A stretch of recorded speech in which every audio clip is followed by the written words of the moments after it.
So in this video lecture today we will discuss data manipulation using pandas. So first thing is reshaping the data. Okay,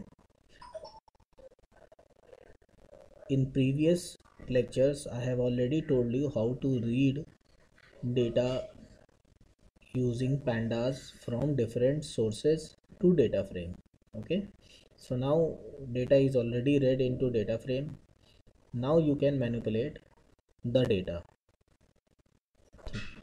अब आपका data मान लीजिए आपको ज़रूरत पड़ती है आपके लॉजिक में कि आप रोज़ को कॉलम्स को रोज़ में कन्वर्ट कर लें।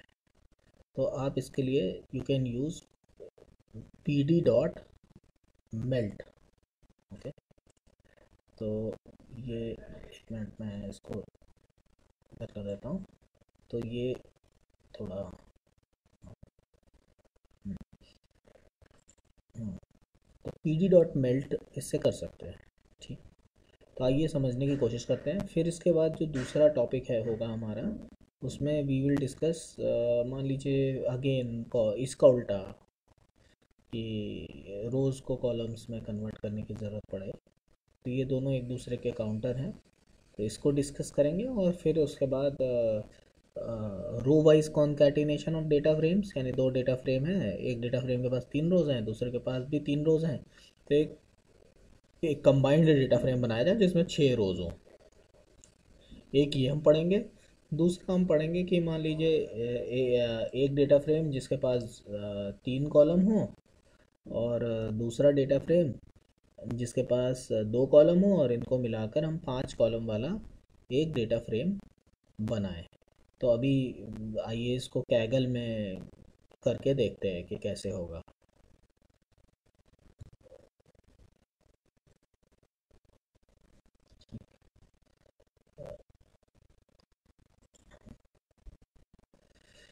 तो पहले स्टेप में ना I will read the data from CSV file. तो रीड डेटा का के बारे में I have already given the video lecture. तो चलिए हम रीड कर लेते हैं और इसको DF में स्टोर कर लेते हैं। यहाँ पे रन कराया और ये स्टोर हो गया। ये देखिए, ये हमारा ही है। अब मुझे इसको इनकी जो रोज़ है, जो कॉलम्स है, रोज़ में कन्वर्ट करना है मेल्ट का यूज़ करके, जो कि हमने अभी यहाँ पे देखा। ये मेल्ट को देखेंगे हम लोग। ठीक है, कन्वर्ट कॉलम इनटू रोज़, और फिर देखते हैं कि ये क्या जनरेट होता है और इससे क्या इन्फॉर्मेशन हम निकाल पाते हैं। ठीक, तो ये मैंने कोड लिखा पी डी डॉट मेल्ट, और यही जो डेटा फ्रेम था जिस इसको पास कर दिया, और उसको नए डेटा फ्रेम DF1 में ले लेते हैं। इसको DF1 में रख लिया, और अब देखते हैं DF1 कैसा दिखेगा। इसको रन कराएं और ये देखिए अब क्या है। जो कॉलम्स थे, कॉलम क्या थे, नेम और रोल नंबर था। यहाँ पे देखिए आप, नेम और रोल नंबर था। तो ये ना, ये कॉम्प्लीमेंट्री कन्वर्ट हो गया। वेरिएबल और वैल्यू इसने ले लिया ऑटोमेटिकली कि वेरिएबल नेम की वैल्यू अमित है, दूसरे वेरिएबल नेम की वैल्यू शिप्रा है, और इस तरीके से। तो कई बार हमें डेटा एनालिसिस में ऐसे लॉजिक की ज़रूरत पड़ती है जहाँ पर हमें इस तरीके के ऑपरेशंस करने की ज़रूरत होती है। तो आप यहाँ पे वीडियो को पॉज कीजिए और ये कोई भी डेटा फ्रेम आप रीड कराइए किसी CSV फाइल से, और उस पर मेल्ट ऑपरेशन लगाकर देखिए। चलिए, आपने पिछला एग्जांपल कर लिया होगा, वो काफ़ी सिंपल था। इसमें एक और फ्लेवर देखते हैं मेल्ट में। इसके लिए मैं एक डेटा फ्रेम बना रहा हूँ, डेटा फ्रेम डिक्शनरी से बना रहा हूँ। ओके, तो जब मैं ये डेटा फ्रेम बना रहा हूँ तो P D dot data frame और डिक्शनरी पास कर दी, और फाइनली मेरे पास एक DF में जो डेटा फ्रेम है वो ये आ गया, जहाँ पे नेम है, कोर्स है और एज है, और इस तरीके से उनकी वैल्यूज़ लिखी हुई है। ओके, तो इससे पहले हमने देखा था कि वो सारी वैल्यूज़ को कन्वर्ट कर दे रहा था, लेकिन यदि आपको चाहिए कुछ सेलेक्टिव वैल्यूज़ तो आप इस तरीके से पास कर सकते हैं। P D dot melt, data frame को आपने पास किया, ID वेरिएबल में आप नेम लिख दीजिए, और वैल्यू वेरिएबल में आप कोर्स और एज दोनों हैं, तो केवल आपको कोर्स चाहिए। ओके, तो जब आप रन करेंगे तो आप देखेंगे कि आपको केवल कोर्स की वैल्यू मिल रही है। तो एज की वैल्यू नहीं मिल रही है। तो कई बार आपको ऐसे लॉजिक्स की भी ज़रूरत पड़ेगी। तो इस कोड को भी एक बार आप वीडियो पॉज करके रन करा के देख लीजिए, तब आगे बढ़ते हैं।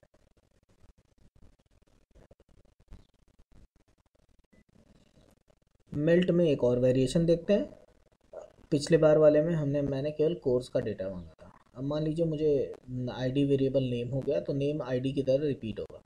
और वैल्यू वेरिएबल्स में मैं मुझे कोर्स और एज इस बार दोनों चाहिए। तो देखिए इसका आउटपुट कैसे आएगा।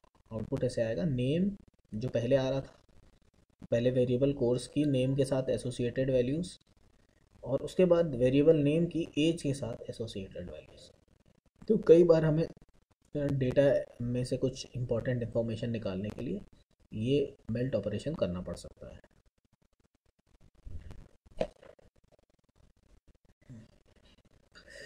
चलिए अब एक दूसरा ऑपरेशन देखते हैं जो ठीक इसका उल्टा है, मेल्ट का है। वो है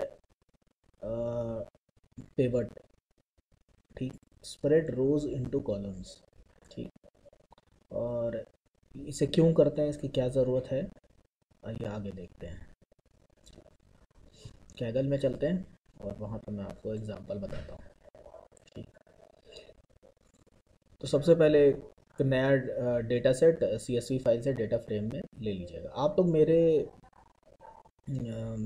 कैगल के पब्लिक प्रोफाइल पे जाकर आप डेटा को डे डाउन अपने कैगल में ऐड कर सकते हैं। ठीक है, तो ये सारे डेटा मैंने पब्लिकली शेयर्ड कर दिए हैं। तो आप इसे ऐड करके फिर आप कोड को चलाकर देख लीजिएगा। एंड इन केस कोई भी इशू आता है तो यू कैन ऑलवेज कॉल मी।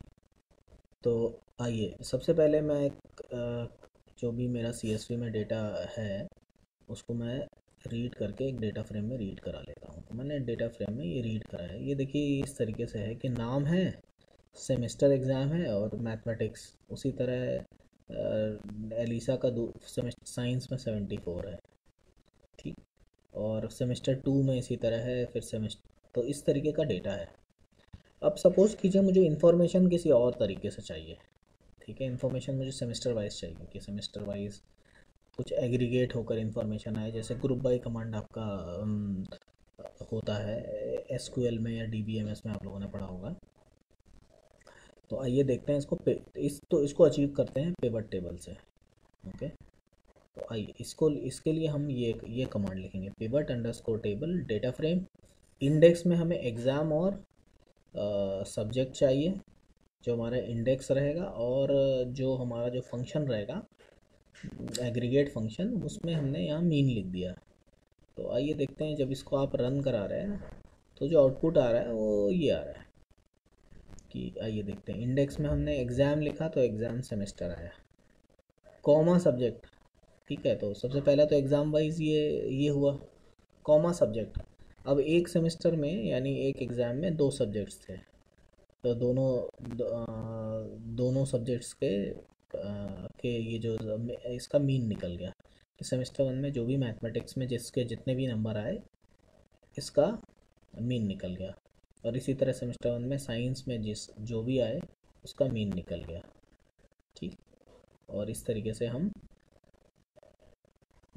हमें एक डिफरेंट टाइप का आउटपुट मिला या।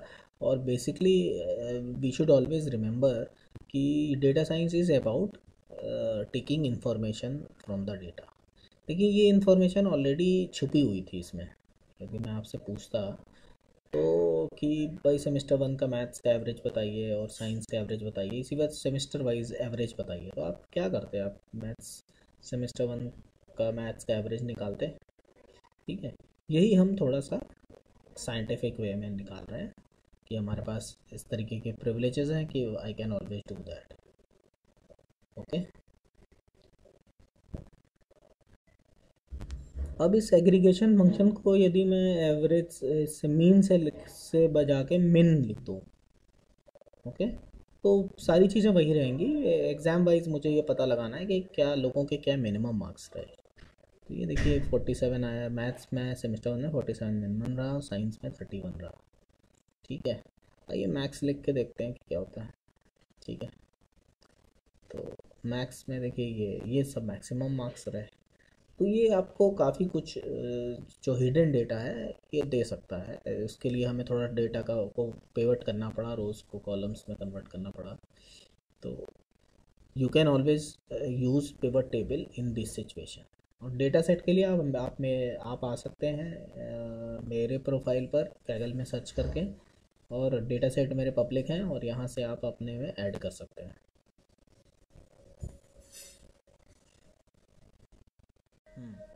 एक एक एक चीज़ और मैं डिस्कस करना भूल गया इसमें पिवट में। देखिए, यदि मैं स्टूडेंट के का सम लेना चाहूँ कि स्टूडेंट के किसी पर्टिकुलर सब्जेक्ट में क्या टोटल रहे, तो मैं एग्रीगेट फंक्शन में, जैसे एलिसा का मैथ्स में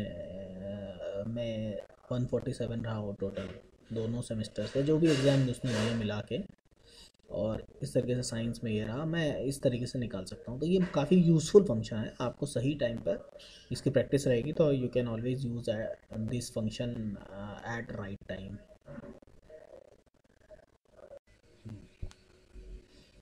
अब कई बार हमें ज़रूरत पड़ती है कि दो डेटा फ्रेम्स होते हैं, यानी दो क्लास के डिटेल्स हैं, दो सेक्शन के डिटेल्स हैं मान लीजिए क्लास के, और मुझे उनको मर्ज करना है। ठीक है, रो वाइज, यानी एक में मान लीजिए 40 स्टूडेंट्स हैं, दूसरे में 41 हैं, और मुझे एक कंबाइंड डेटा सेट लेना है। अभी तो इसके लिए मैं कनकैट का यूज़ कर सकता हूँ रो वाइज के लिए। ठीक है, तो इसको रुकिए थोड़ा सा वो कर देता हूँ जूम। तो ये देखिए, ये इस तरीके से कर सकते हैं, लेकिन इसमें एक कंडीशन है। कंडीशन ये है कि जो आपके जो कॉलम्स हैं वो दोनों में सेम होने चाहिए।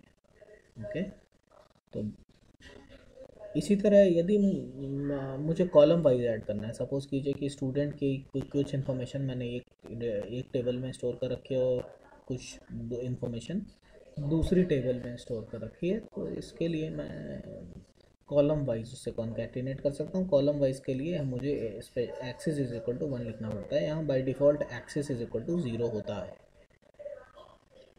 Okay, axis equal to 0 by default होता है, नहीं लगाएंगे तो उसको समझेगा कि आप रो वाइज ही करना चाहते हैं। ठीक, आइए फिर इसका एग्जांपल मैं आपको कैगल में करके बताता हूँ।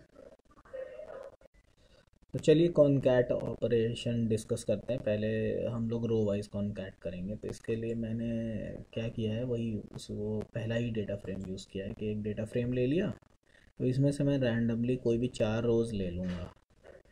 और तो रैंडमली ये मैं बाद में अभी डिस्कस करूँगा, बट रैंडमली यदि आपको किसी डेटा फ्रेम में से 4 रोज़ लेनी हो तो आप डी एफ डॉट सैम्पल का यूज़ कर सकते हैं। तो डी एफ डॉट सैम्पल में मैंने 4 लिखा, तो डी एफ वन में ये ये 4 रोज़, ये ये 4 रोज़ ऐड हो गई हैं। तो इस तरीके से डी एफ वन में ये 4 रोज़ आ गई।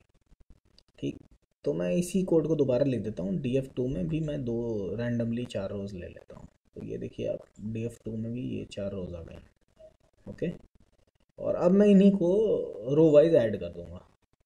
तो आप उसके लिए मैंने आपको कमांड बताई पी डी डॉट कॉन्कैटिनेट, और यहाँ पे लिस्ट वाला जो सिंबल है वो लगा के D F one comma D F two, और भी आपके पास डेटा फ्रेम्स हो तो आप उसको इसमें कॉमा लगा के ऐड कर सकते हैं। एक्सिस बराबर 0 लिखने की ज़रूरत नहीं, क्योंकि वो बाई डिफ़ॉल्ट एक्सिस बराबर 0 ही लेता है। तो अब आप देखिए वो चारों इसमें ऐड हो गई। ठीक है, वो मतलब डी एफ वन और डी एफ टू को इसने रो वाइज ऐड कर लिया है। तो कई बार हमें अपने लॉजिक में इस तरीके का कि ऑपरेशंस परफॉर्म करने की ज़रूरत पड़ती है, जहाँ पर हमको इन्फॉर्मेशन कुछ एक्सट्रैक्ट करना है, तो भी हमें 2-3 डेटा फ्रेम्स से को कॉन्कैटिनेट रो वाइज करके फिर हम उसमें से कोई इन्फॉर्मेशन निकाल सकते हैं। तो हमने रो वाइज तो ऐड कर लिया, अब कॉलम वाइज करके देख लेते हैं। तो मैं इसी में आपको दिखा देता हूँ कि बस यहाँ पे आपको ना एक्सिस बराबर 1 लिख लेना है। तो अब आप ध्यान रखिएगा कि जो डेटा फ्रेम 1 है और जो डेटा फ्रेम 2 है वो अब की बार कॉलम वाइज इसमें कॉन्कैटिनेट होगा। रन कराता हूँ, आपको दिखाता हूँ। देखिए अब कॉलम वाइज हो गया। ठीक है, तो ये इसने ऐड कर लिया। ठीक है, तो कॉलम वाइज के लिए ये अपना जो कॉन्कैटिनेशन फैक्टर है ये अपना चूज़ कर लेता है। जैसे ये देखिए, बॉबी को बॉबी के साथ ही ऐड किया। ठीक है, फिर इनको इस तरीके से ऐड कर कर आके, हालांकि ये बड़ा अच्छा सही एग्जांपल नहीं है कॉलम वाइज ऐड करने का। कॉलम वाइज ऐड करने का सही एग्जांपल तब होता जब मैं मेरे पास ये डेटा होता स्कोर, और सपोज़ कीजिए इन्हीं स्टूडेंट्स का मुझे कोई और ईमेल या फ़ोन नंबर अलग कहीं होता, तो जब मैं उसे इसमें कॉन्कैटिनेट करता, तब एक मुझे एक कंबाइंड इन्फॉर्मेशन मिलती। ठीक। तो इसके फ़िलहाल आपको आप कॉन्सेप्चुअली ये है कि आप रो वाइज भी ऐड कर सकते हैं डेटा सेट, और कॉलम वाइज भी ऐड कर सकते हैं। ठीक है। इसके लिए आप दूसरे रिसोर्सेज को भी रेफ़र कर सकते हैं। तो फ़िलहाल आज के लिए इतना ही। आगे और ऑपरेशंस पैंडाज में और मैनिपुलेशन ऑपरेशंस आगे आने वाले वीडियोस में मैं आपको बताऊंगा, अगले वीडियो लेक्चर में।